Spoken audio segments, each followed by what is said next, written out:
Child custody में सबसे ज़्यादा फैक्टर्स कौन से डिसाइड होते हैं कि बच्चा किसके पास रहेगा? तो वो बच्चे पे विद इन 5 इयर्स की एज तक तो सबसे पहला अधिकार माँ का रहता है। हाँ, माँ की अगर जो रहने की जो वो है एटमॉस्फेयर, अगर उसका गलत है, जैसे कोई अपराधी प्रवृत्ति के परिवार में अगर वो है, तो उसको कस्टडी नहीं देगी।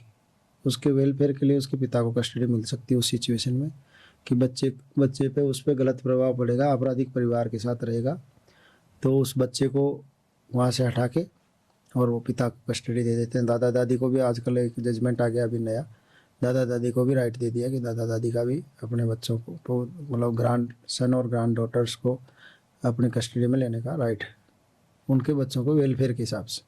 जैसे माँ कमा नहीं रही, बाप कमा नहीं रहा, दादा दादी के पास इनकम सोर्स है, तो वो बच्चे के वेलफेयर के हिसाब से कोर्ट उनको दे सकती है कस्टडी। तो ऐसा कोई हार्ड एंड फास्ट स्ट्रिक्ट एक फॉर्मूला नहीं है, ये सिचुएशन के हिसाब से लोग को जो है तो उसमें मोल्ड किया जा सकता है। इसमें जो वकीलों का रोल इसमें प्राइम जो देखने की चीज़ है तो वो बच्चे का वेलफेयर देखने की चीज़ होती है कि बच्चे का वेलफेयर कहाँ ज़्यादा सिक्योर है, पिता के पास सिक्योर है या माँ के पास सिक्योर है या दादा दादी के पास सिक्योर है। इन तीनों के पास ही नहीं है तो वो चाइल्ड वेलफेयर एसोसिएशंस जो इंस्टीट्यूशंस बनी हुई है वहाँ भी भेज सकते हैं। अगर तीनों ही जगह बच्चे का वेलफेयर सही नहीं है तो कोर्ट को पावर है कि वो जैसे लड़कियों को नारी निकेतन भेज देते हैं, छोटे बच्चों को किशोर सुधार गृह में भेज देते हैं, ऐसा भी प्रावधान है। आपने डिवोर्स में बोला था क्रूरता।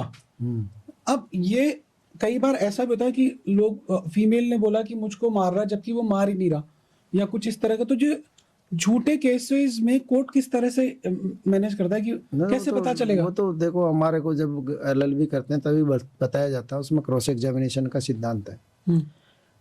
ट्रुथ को सामने लाने के लिए क्रॉस एग्जामिनेशन सबसे बेस्ट वे है।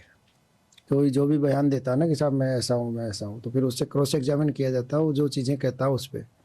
और क्रॉस एग्जामिनेशन ऐसी आर्ट है कि किसी से भी सच्चाई बुलवाई जा सकती है, और जब वो क्रॉस एग्जामिनेशन में सच्चाई सामने आती है कि किसी ने अपराध किया नहीं किया, क्रूरता की नहीं की, ये सारी चीज़ें अपने आप उभर के सामने आ जाती है अदालत के, उसी हिसाब से अदालत फैसला दे देती है।